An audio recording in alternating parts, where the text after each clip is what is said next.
Meet TJ, a Denver Broncos fan from London. He is an expert on everything Denver Broncos, except his take that the 2015 no-fly zone defense was somehow better than the Legion of Boom. I'm taking the 2015 Broncos over the 2013 Seahawks. That's crazy, bro. I'm about to walk out. That's crazy. I'm trying over the 13 Seahawks. Over the 13 Seahawks. Fair enough, they were great. Legion of Boom were insane. One of the best of all time. They had a lot of hype, bro. I fear they might have been a tiny, tiny bit overrated. Not because they were bad. Which was really interesting. So I had to ask him everything 2010s football. The 2013 Broncos, Super Bowl 49, why Aaron Rodgers only has one ring, the greatest game ever played, and much, much more. Live from the NFL headquarters in London, England. So, we're here again in London, England, with one of the biggest English Broncos fans of all time. My boy TJ, how we doing today? I'm good, man. I'm good. Appreciate you, man. How are you? Doing good, man. And actually, before I start, I got to tell you how I found you. So I think I was scrolling one day, maybe like 6 or 7 months ago. And then I remember you seeing it was like college football versus, I think, no, you were just describing college football. Yeah. And like your voice was like slowing down and going up and down. And I was literally dying so much. I had to send it to Paul. I was like, bro, this is so funny. Oh, it was the Griffin videos. Yeah. Were like, oh, I hate watching them back. Really? Yeah, I hate watching them back. I just cringe, man. I'm like, damn, you're 26 years old. Do you know what I mean? But they get views, so do you know what I'm saying? Nah. Yeah, it's crazy. But yeah, so my first question really, because we're gonna get into everything. But my first question is really, how are you a Denver Broncos fan from London, England? I get that question a lot, but I want to tell you like some really cool story about like how my auntie lived in Denver, or like I have, like a granddad gave me like a whatever. Bro, I think it was like 2010, 2011. I started getting into NFL because of Lil Wayne, and I was like, okay, cool. I was watching like highlights for a few months, and I was like, I should probably choose a team now. So I put every NFL team into a random name selector. I spun it, got the Denver Broncos. Did a bit of research on the Denver Broncos. They're about to sign Peyton Manning. Obviously, I think they had Demaryius Thomas there at the time. And then I think the year after, that year, they drafted Von Miller. So I was like, okay, cool. Like, we've actually got a good team. Peyton Manning's coming. So I was like, yeah, cool. I guess I'm a Denver Broncos fan now. Dang, that is insane. Yeah. That's crazy luck, because you literally got it like right at the start of the Peyton Manning era. Oh, man, 100%. And like, that's the thing, because I got into American football because I used to watch highlights on YouTube of like NFL in slow-mo. I remember like one of the first videos I saw was best wide receiver catches, and I think it was like a Bengals wide receiver doing like a front flip or something. Oh yeah, Jerome Simpson. Yeah. And I was like, yo, that might have been like 2012-ish, around that time. But like that's what really kind of like picked it up. But I remember I just used to watch these videos on YouTube, like back in the early days of YouTube, and I would put like Yeezus on in the background, and like I'd like sync it up with the video, and I'd be like whatever. And then obviously I started listening to Lil Wayne, and Lil Wayne had this song called Green and Yellow about the Green Bay Packers, and I was like, yo, I might have to support the Green Bay Packers. Saw the Green Bay Packers then won that year's Super Bowl, and I was like, I'm not trying to be a glory hunter. So I went back in, chose all the teams. Obviously at the time, the Jaguars were really big in the UK because I think it's Shahid Khan. He had obviously brought the team over. He tried to like buy Wembley Stadium and all that type of thing. And so like the Jaguars were like really, really big in the UK. But I think I speak for a lot of Brits when I was like, I'm not trying to support the Jaguars, man. I'm not trying to root for the Jaguars. That's 100% valid. I'm happy that you chose the Broncos over Jazz, because yeah, it's rough over there. So rough. But wait, so you started watching like the NFL solely based off of Lil Wayne? Pretty much, yeah. Lil Wayne would just always talk about the Green Bay Packers, and I was like, bro, you're from New Orleans. What's going on here? But then obviously I was like, cool, like Lil Wayne, like he was my favorite rapper. I used to like listen to Lil Wayne religiously as a child, and then obviously he dropped that Green and Yellow song. I started like looking at American football a bit more, and like this was around the time when I just got into secondary school, so it's like our version of like middle school in the US, and like I was a pretty big kid, so like they made me play rugby, and I hated rugby. So by default, I was like, oh, American football's the same. But then when I see Lil Wayne talking about American football, do you know what I mean? Over here, we don't have Skepta talking about rugby. Do you know what I'm saying? Yeah. So when I saw Lil Wayne talk about American football, I was like, okay, cool. It must be a pretty big thing. So yeah, I just started watching the YouTube highlights, started getting into it. And then kind of from there, like I just fell in love with it. And then I bought Madden. That was a big thing. What was your first Madden that you ever had? I think the first one I had was like Madden 12, but then like my parents took my PS3 for a bit, so I didn't get Madden the next year. I don't think I got it the year after that. But the first Madden where like I locked in, like the first Madden where I was like, cool, like I'm gonna beat anyone, was Madden 25, which was like, a lot of people will think it's 2025, but nah, it was a 25th anniversary. Adrian Peterson on the front cover, and when I started playing Madden and like learning like the positions, the whatever, that's when I was like, yo, this might be the greatest sport in the world. That's so crazy. Off of Madden 25. Off of Madden. Madden 25 was one of my favorite Maddens. I had, because I started off Madden 13 on the Wii and then also the Wii U. But Nice. I didn't have an Xbox One, so I couldn't play Madden 25. Yeah. But I could only play like at my friend's house. And that just felt like a whole different game. Like, and I'd play out the 360 version. Yeah, so not yeah. even the next gen one.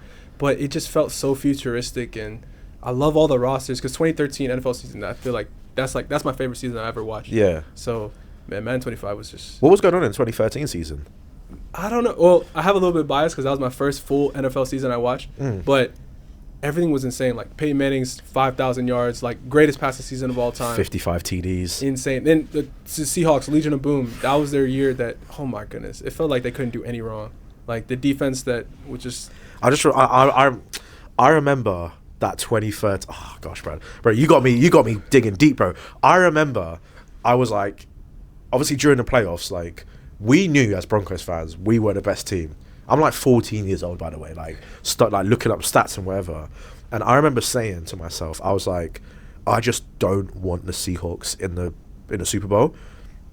I don't know why, like, the Legion of Boom was just scary. Like, as a 14-year-old kid, I used to look at the Legion of Boom in the regular season, and I was like, these dudes are villains. Like, these are evil. Cam Chancellor, Richard Sherman. Do you know what I mean? Back then, Russ was cooking. Like, Russ was like one of those QBs where, like, I feel like kids these days will clown on Russ, but they don't know that, like, back then, Russ was like that. Do you know what I'm saying? And it was before he lost his legs. I just remember that 2013 season. And then obviously they have the NFC Championship versus the 49ers, I want to say. Man, I wanted to play the 49ers so bad in the Super Bowl. If we played the 49ers, we would have beat the brakes off the 49ers. And then obviously you have Richard Sherman, the tipped pass, interception. And I remember just seeing the Seahawks get into the Super Bowl, and I was like... We've lost. Really? Turn on the bro. So you knew that you guys were gonna lose. I knew we would, bro. I knew we were done when the Seahawks got to the Super Bowl, because that Seahawks team, they weren't just good. They had vibes, man. Like when your team's got a nickname, the Legion of Boom, bro. Come on now. Do you know what I'm saying? So then when I see them get to the Super Bowl, I was like, okay, cool. Like we're gonna lose, but maybe we've got a chance. I didn't think it was gonna be that bad, bro. I didn't think it was going to be that bad. I turned it off, I think, in the mid-second quarter. And I remember saying to myself, I was like, cool. You know when you're a kid and you're like, you know when you're waiting for the game to load? And you're like, if I go do something else and I pretend like I don't care, the game will load faster. Yeah. So I thought to myself, cool. If I go and do something else, if I go sleep, I'm going to wake up, we would have won the Super Bowl. Bro, I must have went to bed when it was like 21-3. I wake up, it's like 55-10. Bro, that was like the first... My British football team is Aston Villa in it. So like, I've always expected Aston Villa to just be bad. But the Broncos... Bro, guys, I know cameras are laughing. The Broncos, like, we were good. That was my first childhood heartbreak. That Super Bowl. It was peak, bro. That's insane. And people don't talk about how... Because it was a blowout. But that was one of the most hyped Super Bowls ever. Because it was number one offense versus number one defense. Yeah, man. Peyton Manning, 5,400 yards, most passing yards ever. And then, like... 55 touchdowns, most passing touchdowns ever, and it was just like, who's gonna win, you know? But literally, defense literally wins championships. Defense wins, and that's... And it was legit like the last great defense we've ever seen. Ooh, Broncos 2015. All right, bro. Broncos, They had a good secondary, but no fly zone. They had a good secondary. Von Miller. But like, you're talking about like legendary, like 2013 Seahawks, they might be like top 4 defense of all time, like because you have. 85, not in order, but you have like 80. Well, actually, in order. You have 85 Bears, yeah. 2000s Ravens. Yeah. Then you could say like 02 Bucks, and then like you could throw in like I forget which year, but you can throw in a Steelers team from the 70s. Yeah. And then 2013 Seahawks, I think they're like 5th for sure. And then after that, like, you can add a couple. Shall I be so real with you? Yeah. I'm taking the 2015 Broncos over the 2013 Seahawks.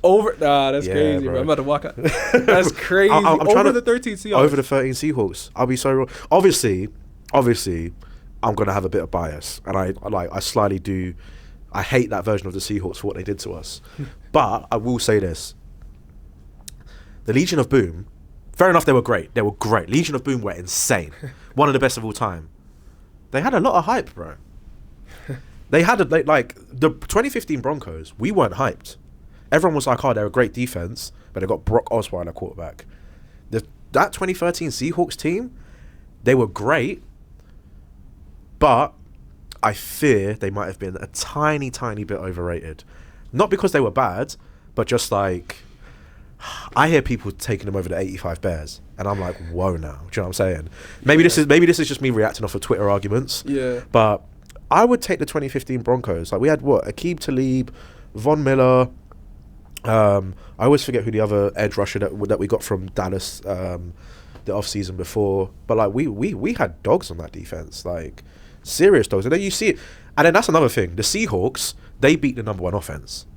Fair enough. Beat the number one offense in 2013. Of all time, though. That's the thing. They literally beat the best offense we've ever seen. And they beat the Breaks. They beat them 43-8. Yeah, you make a good point. But then also, we beat Superman.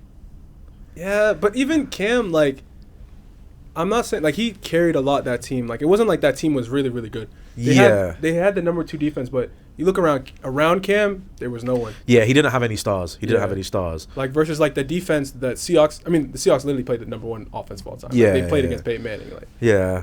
That's the thing. Like, I think that's the most painful part, is that we had the number 1 offense of all time. And all we've got to show for it is like an AFC championship. Yeah. That AFC championship versus Brady, that was our Super Bowl. I think we beat Brady in the Super Bowl, and we were like, cool, if we can beat Brady, we can beat anyone. Talking about in 2015 or 2013? In 2013. Oh, 2013. Okay, yeah. Did we beat Brady in the AFC championship? Yeah, in 15 as well. Yeah. And obviously, we go to the Super Bowl, we're like, cool, if we can beat Brady, we can beat anyone. Russell. That 2014 Super Bowl, Patriots, Seahawks, that is the first time that I've ever rooted for Tom Brady in my life. Really? Bro. Oh, yeah, because I wanted blood, bro. I was like, Tom, if you're going to do anything for me, humble these guys, please. It's one of those games that, like, where, like, you just be chilling, and then you just remember that they lost. Like, they actually lost. The Seahawks actually lost on the 1 yard line. Like, man, the world would have just been so much different. Like, back-to-back Super Bowls, like... Russ might have gone down as, like, one of the greatest of all time. Low-key. 2 Super Bowls in first 3 years? Yeah. Like, and he, like, imagine saying that I won a Super Bowl when Ben Roethlisberger was kicking, when Tom Brady was kicking, when Aaron Rodgers was kicking, when Joe Flacco was kicking, bro. We can't forget about Joey F, bro. That's another guy that made me fall in love with. Dang, Joe Flacco? Yeah, bro. Because I know you love Joe Flacco, bro. I can't lie, bro. I love Joe Flacco. No way. Guy, obviously, I don't love him for what he did in the 2012 AFC Championship game. That's what I was about to say. That was also a heartbreak. But at that time, I was like, okay, cool. Like, we're still okay. But like Joe Flacco in Baltimore, bro, that levels. Again, kids these days will look at Joe Flacco and be like, oh, he's a veteran quarterback. What do you guys call quarterbacks who like play for loads of different teams? Journeyman. He's a journeyman quarterback. Nah, bro. Joe Flacco was cooking in Baltimore in those early 2010s. Do you know what I'm saying? And then you also, who was that Bengals quarterback as well? I always forget his name. Andy Dalton. I'm talking about Cardinals. Carson Palmer. Yeah, Carson Palmer. Bro, I liked him in Madden. Bro, he's another one that made me fall in love with NFL. I used to watch the Cardinals and Carson Palmer. I used to be like, damn, who is Carson Palmer? Looks like an accountant, bro. Who is this guy that's like getting like arguments for MVP and stuff? So that whole the whole early 2010s NFL. I think if you're like our age, a lot of people will be like, yo, that was like one of the greatest times. Yeah, no, man. It's a walk down memory lane, because what I hate on social media, I always see all this, like, when they say, like, NFL 2010s, they always show clips from 2015 onwards. They never talk about the early 2010s. Yeah. Like the Andy Daltons, the Carson Palmers, the Joe Flaccos, the The Blake Bortles, bro. Yeah, the Blake Bortles. Do you know what I mean? Yeah, bro. Like, because that's where I grew up on. Because my first game I ever watched was Ravens Broncos 2012. Oh, okay. I still think that's the greatest game I've ever seen. I think it's the greatest game in history of NFL. Damn. Because you have a kick return, you have a punt return, you have 6 passing touchdowns, you have a game-winning walk-off field goal in double OT. Like, there's not more you can ask for in that. That's true. That's true. I think it's definitely up there. I'd probably go with, and it's been said, but like I watched it live and I was like, this is insane. It's got to be Rams Chiefs. Oh, really? I can't remember the score. I think it was like 55-45, something like that. It was like 58, 50. It was in the 50s. They both scored 50s. Yeah. It was crazy. But in the Coliseum? That's what I miss too, man. I wish the Rams still played there. If they had those old uniforms and they played in the Coliseum, like, those night games had so much aura. Bro. It's just... Because the Coliseum, like... You'd like USC isn't selling out the Coliseum these days. You know what I'm saying? Yeah, oh, that's true. Yeah. The Rams were packing out the Coliseum like back then, and then like you'd have all the celebs coming down as well at the Coliseum. Obviously, Snoop was always there, but it's LA. Snoop's always gonna be there. Yeah, that's so true. I remember seeing like, I think it was a divisional 2018. I remember seeing like LeBron and all the Lakers. Yeah. Stuff. Yeah. The new look Rams and that. That's another thing. Like, the Rams, their jerseys now, dead. I hate their jerseys. The logo's cool. I get it, but they go for like this kind of like this more neon blue, yellow. Kids these days need to look at the St. Louis Rams jerseys, man. That deep blue with like the crimson gold. Todd Gurley, man. Todd Gurley. Oh, that's one of his favorite players. Todd Gurley. Yeah. Tavon Austin. Yeah. Man. Sam Bradford. Yeah. Sam Bradford. Yeah. Damn. Yeah, that's I used to feast on that boy in Madden though. Like in my franchise career. Yeah. Barbecue chicken, bro. Every time you start a St. Louis Rams Madden career in like Madden 25, Sam Bradford trade block. Yeah, every time. Trade block, bro. Let's go draft a proper QB. Do you know what I'm saying? Yeah. So how is it like even just like watching the NFL, like, because like how I'm talking to you, like I thought like it feels like I'm just talking to another American that watches every game. I know for you have to watch at like 4 a.m. So how do you be doing it, bro? Like I don't think my sleep pattern has ever recovered, because I started watching this like when I was like 12, 13, bro. Like during school, bro. I used to, man, like you're bringing back memories now, bro. I remember like I'd like watch football with my dad on Sundays, because like British football, European football. So my dad's a Chelsea fan, so if Chelsea was on, we'd always watch Chelsea or whatever was on. And the Live Ford Super Sunday game normally finishes, what, Chris, like, finishes like 7 o'clock, 6:30, 7 o'clock? Yeah, around them. Yeah, it finishes about 6:30, 7 o'clock. So then that would finish, but obviously my dad had a Sky Sports subscription. And like, immigrant households, if you got a Sky Sports subscription as a kid, you're living. So then like, you have the Sky Sports subscription, my dad would be like, okay, cool, like, he's done with the TV. So I put on NFL. So I'd watch NFL from like the early slate up until like 9, 10 o'clock. My mum would be like, cool, like go to bed, you got school tomorrow. So I'd go upstairs and then I'd pull up, because like back these times, like I'd be like, oh dad, like I need your login and password for whatever. And I'd just like pull up Now TV or something on my phone. My like iPhone 5, bro. And bro, this is one thing that like, bro, you're getting me in my feels, bro. This is one thing like I now need to like to watch NFL like a big screen. Back then, bro, I was watching NFL like this tiny iPhone 5 under my covers, 2 o'clock in the morning. Do you know what I'm saying? That's how I watched Super Bowl 50 on my iPhone. Do you know what I'm saying? Yo. So then, yeah, bro, you're like, any British NFL fan will know, you're up if you're dedicated. Once that late slate game starts, like 1:30 in the morning, you're there till like 3:30, 4 o'clock. Do you know what I'm saying? And to this day, like, even now, because like now this is like my like full-time thing, but like when I was like, bro, like try having a career and try to like watch NFL in the UK, it's tough, man. Like Sundays, you're staying up until like 3, 4 o'clock in the morning. Got to be up at 7 o'clock for work the next day. People are asking you why you're tired. How are you supposed to say, oh, it's because I watched the Jags versus the Saints last night? Do you know what I'm saying? Yeah. But it's tough. Whoever invented time difference, bro, they need to step outside. Nah, for real, bro. That's so insane. Cause last year when I was in Newcastle at his dorm, and I'm watching Ravens Bengals on Thursday Night Football, and the game ended at 4 a.m. Yeah. And we won on a game-winning touchdown, like with you know, when we won a game-winning touchdown. And I'm just thinking, like, now, like, if we would have lost that game, I would have been so heated.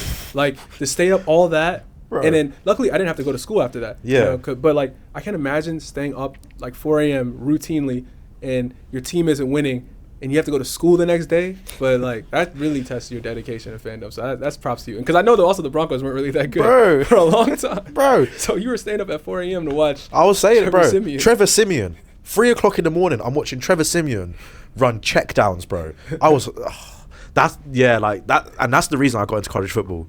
Because of Trevor Siemian. Because of Trevor Siemian, bro. Trevor, like, I hope he's watching this. Trevor Siemian, thank you.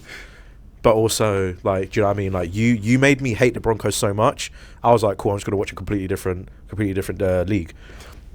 But yeah, like those times it was tough. Obviously, it's getting better now. Like, that's why I always like love the NFL London games, because like you get to watch it at 2:30 in the afternoon. Yeah. But like, Broncos last week on Thursday Night Football, bro. I was up until what, like 4:30 for a 10-7 game. That's insane. Long, bro. That's so crazy. Cause I remember the Ravens played the Jags in London in 2017, and I was so happy that, like, you know, it was so crazy. Like, oh, we get to wake up at like 9 o'clock and watch it, and then we lost. We got smacked 44-7, and I was thinking, like, bro, I really woke up early just to watch the game. I knew nothing, like, compared to what you guys have to do. Oh, bro, yeah, we do that, bro. The worst one, and I know it's like different sport. World Series Game 3, a couple weeks ago. Oh, between the I didn't know you watched baseball. That's bro. crazy. I'm big MLB fan, bro. I wanted the Blue Jays to win that game so bad. I might have had money on it, but I wanted the Blue Jays to win that game so bad, bro. 18 innings, bro. Bro, I went to bed at 6:30 in the morning. Does that even count as going to bed? Bro, like, thankfully, I didn't have anything the next day, so I did have a cheeky 2 o'clock wake time in the afternoon. But even my girl was like, the game didn't go on for that long. I was like, nah, like, boo, like, this went on until 6:30 in the morning. Do you know what I'm saying? Like, you got to be dedicated. 18 innings of baseball, like that. Bro. And then I go on Twitter, and there's Americans complaining, be like, oh, I had to stay up until 1 a.m. Like, bro, come on now. You got it easy. Do you know what I'm saying? Yeah. And then also, like, with your fandom, too, like, I always thought it was, like, maybe, like, you turned on the game, you saw Peyton Manning. I thought that was, like, why you started. Nah. It goes way deeper than that. Way deeper, man. But that's the thing. Like, Peyton Manning is still, like, my favorite player of all time, like, easily. He properly made me fall in love with American football. And like, that's the thing with Peyton Manning. Like, if Peyton Manning existed today, I don't think I'd like him as a quarterback. Oh yeah. His throwing mechanics are a bit strange. Do you know what I mean? Like, like a lot in the shoulder, like painfully slow. But there's just something about the sheriff, man. Like, it's Peyton Manning. Yeah, 100%. Where do you have him in your top QBs of all time? Okay, cool. Are we doing the top football players of all time? Nah, just top QBs. Or the top QBs? In top football player, I think Deion Sanders is the best, but it just in... Deion Sanders and Tom Brady are tied for top players. Okay. Tom Brady is the best American football player of all time. He's not the best quarterback of all time, though. Oh, hold up, bro. Hold up. The best quarterback of all time is Aaron Rodgers. I've seen that. I've seen a lot of people think that. Bro, I was watching Aaron Rodgers highlights yesterday. This guy, in his prime, was genuinely a footballing god, bro. Like, any throw you want him to make, he can make it. Any platform, he can make it. He can run out the pocket. He can get extra yards on the ground. Bro, he can hit the sideline. Bro, he's hitting buckets that don't even exist. Bro, what people think Patrick Mahomes is now, that is what Aaron Rodgers was back then. He just didn't have Travis Kelce. He still had Jordy Nelson, but who else did he have? Do you know what I mean? Yeah. I watched him for the first time live in the was Ireland. that Dublin or London game? Dublin, yeah. Bro, it was so satisfying. The mechanics, it was. And he's 39. No, he's 40 now, bro. 41. 41. Yeah. Bro, Green Bay A-Rod on Sunday Night Football prime time. This dude was doing things that I've never seen before. So he's my number one quarterback of all time, easily. Number 2, QB, Dan Marino. QB. You know ball. Thank you. Number 2. Yeah, number 2 QB. You. Bro, Dan. People don't talk about that. Bro, it's because people don't go back and watch the tape. That's exactly. You know They say they see 0 rings, they're like, oh, he must be trash. He must be trash. But Dan Marino is literally your favorite QB's favorite QB. Bro, thank you. Bro, the way that Dan Marino threw in American football was like that. Like, if you want to teach a young person, this is the perfect way to throw football. You show him Dan Marino. Do you know what I'm saying? And like he's got like insane plays. Like these days, kids would probably be like, oh, what, like a fake spike? That's nothing, bro. Back in those days, bro, a fake spike was like, do you know what I mean? You don't fake a spike, do you know what I'm saying? And then if you watch the ball that he threw to the wide receiver as well, the cornerback clocked that he was fake spiking it. So now he's throwing a contested ball, and the ball was perfect. So number 2 would be Dan Marino. So yeah, 1 Rodgers, 2 Marino.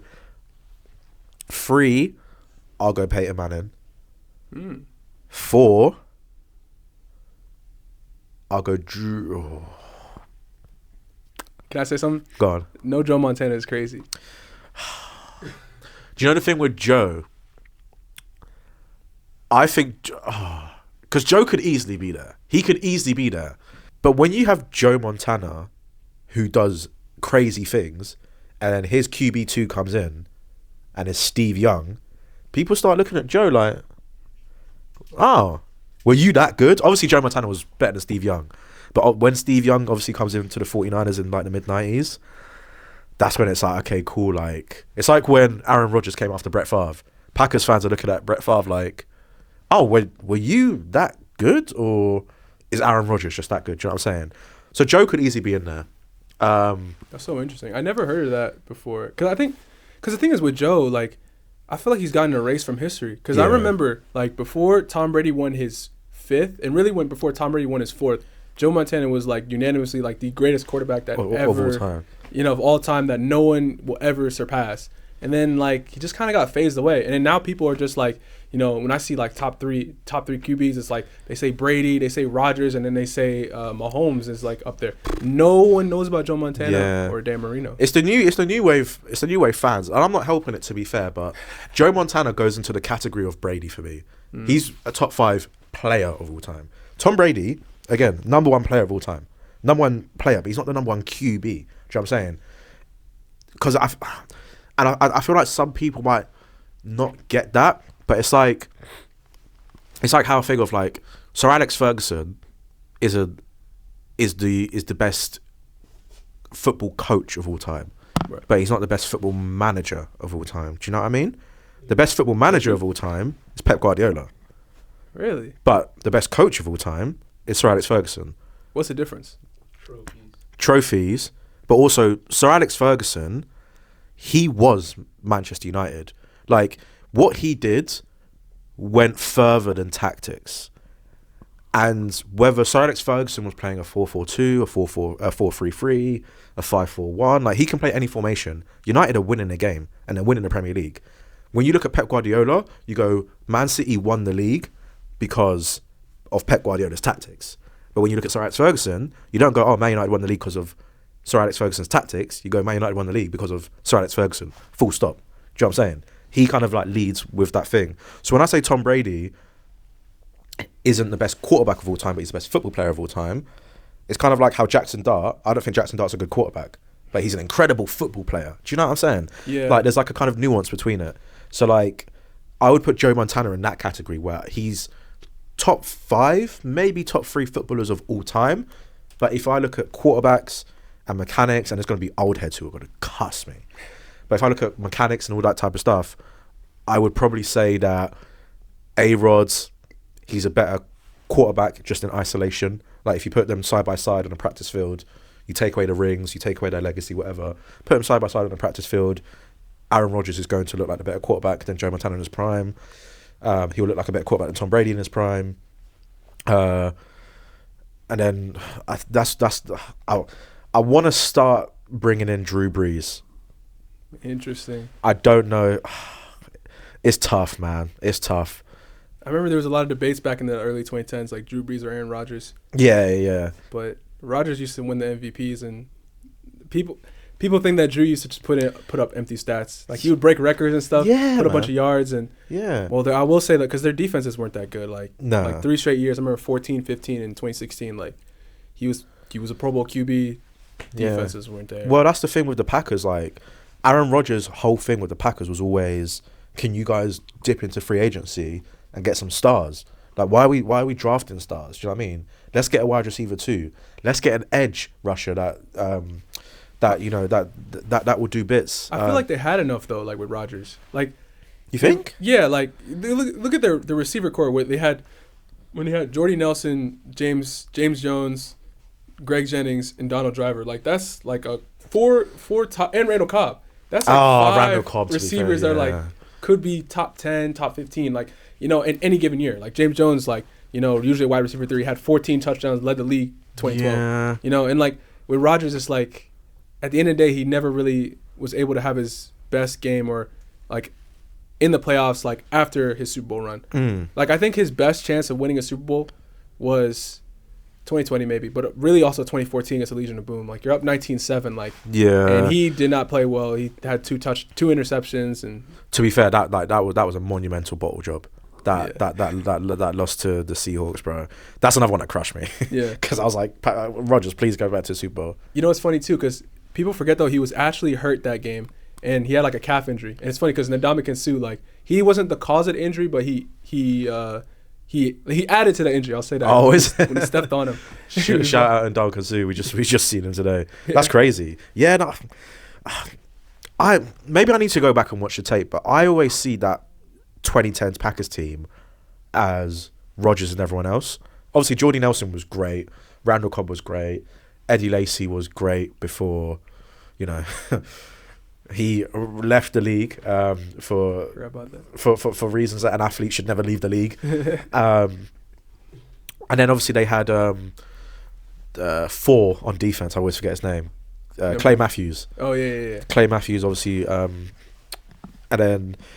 No, Ha Clinton Dix was he was like later 2010s. Yeah, 2014. Yeah. Eddie Lacy was also 2013 also. Oh, 2013. Yeah. Okay. They had Brian Grant 2010, and yeah, it was like I think that was their number 1 running back. Yeah. Okay. I mean, I guess it's not that bad then. But like I always look at that Packers team. I'm like, if Rodgers played, I think in that era, if Rodgers played on someone like the Broncos, if Rodgers played on someone like. Because Randall Cobb and Jordy Nelson, don't get me wrong, like they were really, really good. But I think he needed like a star. Do you know what I mean? Like, really? Bro, I think he needed like an Antonio Brown. I think he needed like a... Talking about like early in his career, like before Devontae Adams, you're saying? Yeah. Before Devontae Adams, like he needed like if I was a Packers GM. Let's say, what year did he finally get the start? 2008, 2007, 2008. Where Rodgers? Yeah, he got there 05, and he started. He was drafted, but he was sitting for like 3 years. Yeah, his first season was 08.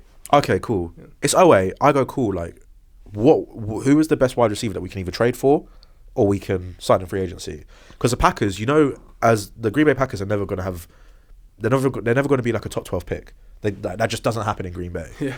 One of the games that broke me, and I wasn't even a Cowboys fan, but it was a 2016 Cowboys divisional game, because you had Zeke, you had Dak going crazy as rookies, and I was like, man, they're so swaggy, dancing and everything, and I legit thought like they could have gone to the Super Bowl, like, and then when Dak ran it in and he had that 2-point conversion, I'm like, oh, let's go, we them boys, we're going. I'm not even a Cowboys fan, we them boys, and then Rodgers just rolls out right, cross-body, flings it.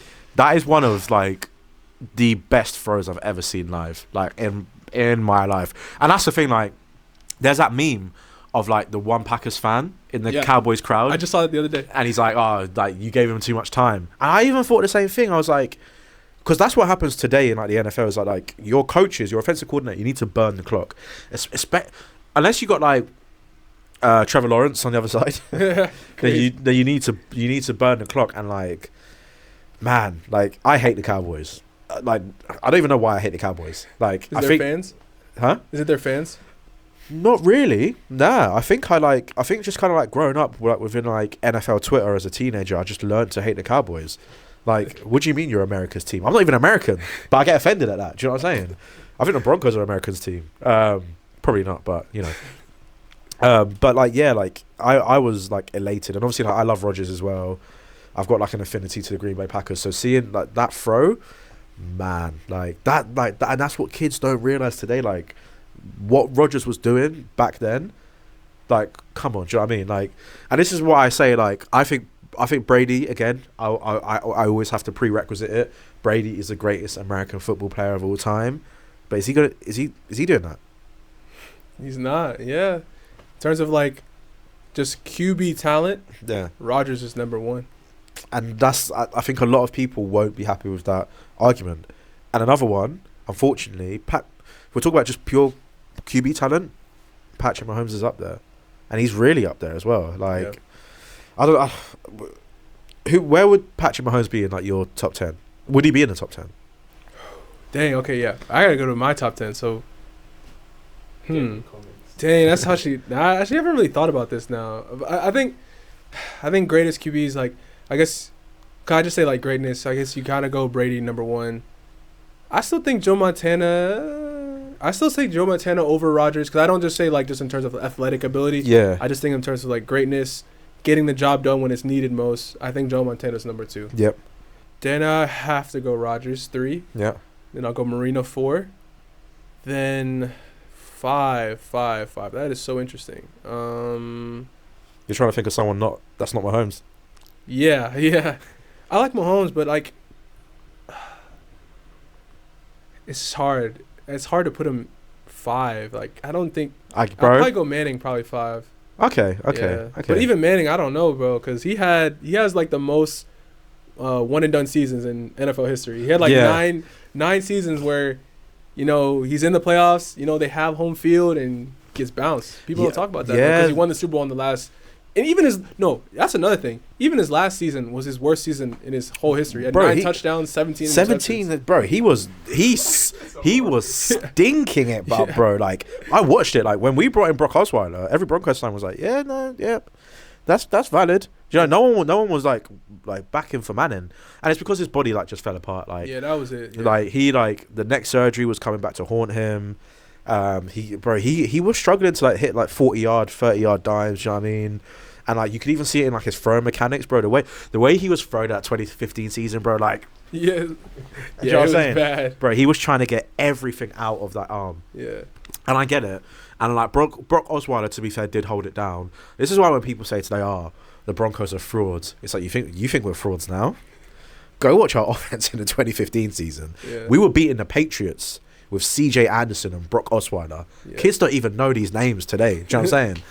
So like, when people are like, the Broncos are frauds, it's like, bro, we got a better offense than we did in 2015, and our defense is probably as good. Yeah. Don't start saying whatever. Oh, also, how come the Broncos couldn't get like the QB situation right after Peyton Manning? It was like year after year they would just get the same 6'4" Caucasian white quarterback, and it just wouldn't work. 2 words: John Elway. John Elway. Do you ever have like those coaches where like they were really, really, really good players, so their way of coaching is just like, just do what I did, just be me, and it's like, okay, how do I do that, bro? Do you know what I'm saying? Yeah. So John Elway would just go into the draft, and he'd pick up like, can I swear? Yeah. Paxton Lynch, bro. Paxton Lynch, bro. I watched him play actually in the XFL. No way. He came to my university and I watched him. No way. It was so random. And this is in 2023. I just saw him throw a dime, a touchdown. I was like, that's Paxton Lynch. That's crazy. That's crazy. Paxton Lynch, he's another 6'4" Caucasian quarterback. Bro, he just like, bro, I remember watching his tape at Memphis, trying to like trick myself into thinking he was good. I was like, this dude is average. Painfully average. And like, he was just like prototypical like East Coast quarterback, like the type of guy that the Pittsburgh Steelers would have as a QB2. Do you know what I mean? Just like they'll put him in when the QB1 goes down. We just want to throw a couple outs. Do you know what I mean? Like, maybe you can get the ball downfield, but we just want you throwing slants, bubble screens. That's what you're gonna do. Maybe like get some yards on 3rd down with the legs. But John Elway drafted Paxton Lynch. I don't really know why. Then obviously we had Trevor Siemian come through. We had that quarterback that came from Minnesota, the guy that threw the Case Keenum, bro. I remember we signed Case Keenum. That didn't work. I remember that year. I thought y'all were gonna get Kirk Cousins. And I remember that didn't happen, and y'all got Case Keenum. Yeah, that was rough. Battle of the mid, bro. Yeah. Kirk Cousins is a bit above mid, but back then Kirk Cousins wasn't really proven. Yeah. Is he now? I don't know. But yeah, we had Case Keenum. Oh, who else did we have? Drew Lock. Oh, he's in the 2019 year. Man, Drew Lock. That one game where he did the celebration on the sideline when he was singing the Yeezy song. Yeah, right. Put On. Yeah. And then like, bro, that had, bro, Drew Lock walked so Jackson Dart could run, like low key. But yeah, we had him, And then we had Joe Flacco. Oh yeah, That didn't work. That was... And then we signed Russell Wilson to like a $285 million contract. And I remember the day that we signed Russell Wilson. I ran into my living room, my girl was there. And I was like, you know nothing about American football, but we have just signed one of the most sickest quarterbacks of my generation. I was showing her Seahawks highlights. I was like, let Russ cook. Bro, if I ever saw Russell Wilson in person, I'm being dead ass, bro. If I ever saw Russell Wilson in person, I don't think I'd speak to him. I would, like, if he was like, do you want a signature? I'd be like, no. I don't want a signature. I don't want a picture. I don't want anything from you, bro. Like, do you know what? If Russell Wilson came up to me and he saw me with Broncos top on and he was like, hey man, I'd be like, bro, leave me alone. Like, you've caused me so much pain and stress over these last few years. Awful. And like the fact that Bo Nix has played better than Russell, like, yeah, Russell Wilson was like the last of it. We'll see what happens with Bo. He still needs to win me over, but he shows glimpses. Like, he really shows glimpses. And like, the reason why I'm not as invested into Bo as other Broncos fans, I still believe. Don't get me wrong, but like the reason why I'm still as invested is because I watched this man at Auburn and I watched this man at Oregon. At Auburn, dang, he had a lot of good traits, but he never really put it together. And in Oregon, obviously, Dan Lanning, he was like, I can take these traits and I can make him good at Oregon. And he went to Oregon, and he was really good, but in a heavy RPO system that was very like plug and play, that was very like gadgets and, like a lot of motion, a lot of like tight end screens, like, do you know what I mean? Like short yardage, let's suffocate the defense, that type of thing. And then also like, like you had a lot of like QB keeper, what's it? I always forget it. A lot of option, like QB option, do you know what I mean? Like all that type of stuff. So when we drafted him, I was like low key, I was hoping for a bit of like a gunslinger. Like I was looking at like QBs, like obviously I liked Caleb Williams. I really liked Caleb Williams. Like I wanted Michael Penix so bad. I wanted Michael Penix so bad. We're brothers, man. Like we both wear do-rags all the time. Like, do you know what I'm saying? No one's ever seen me and Michael Penix, no one's seen our hair. So it's like, I loved him. Lefty, obviously lefty guy. Yeah, that's the guy we saw in Germany. Michael Penix? Paul. That's the guy we saw, yeah. Oh, he had a decent game. He had a decent game, yeah. He hasn't looked as good as I thought he would. Yeah. But obviously, like at Indiana, he was good. It's just like mad injury prone. And then that Washington Huskies season, man, like crazy. But to be fair, I'm just happy that we didn't take JJ McCarthy. Oh, you don't think he's that good? Bro, he's ass. JJ McCarthy isn't a good quarterback. I don't know why people are tricking him. Like, what does JJ McCarthy do well? I mean, he's got a different persona, number 9. Like What's one thing he does good? What's one thing that JJ McCarthy's good at? I mean, he was pretty clutch that week 1, I'll say. Yeah, but what's he good at? Yeah, that's true, bro. We just beat him too, like literally last week. You know what I'm saying? Like, no, you know what I mean? Like, he's probably a lovely guy, but like, I watched JJ McCarthy at Michigan, and I was like, oh, this is Blake Corum in the offensive line. This isn't JJ McCarthy's doing. This is Jim. I always forget. Jim Harbaugh. This is Jim Harbaugh, like just having like a very good offensive scheme and a great defense. Do you know what I mean? If you look at the 2023 national championship game, yeah, there's 2 quarterbacks playing in that game. But like you could tell which one is better, and it's Michael Penix Jr. Like he was throwing dimes. JJ McCarthy still had a very good game, but he did what he needed to do. He didn't elevate the offense. Michael Penix Jr., Rome Odunze, bro, these guys were like, do you know what I mean, up there. JJ McCarthy, I think he's undersized. He's got heart, he's got grit, but like I don't see anything special with JJ. Man, I wish we could keep going, but we're gonna save this for part 2. Yeah, 100%. But yeah, I wish we could keep going, but gotta wrap it up. So my square she, Shakanaka. There you go. That's it, man. Iwe.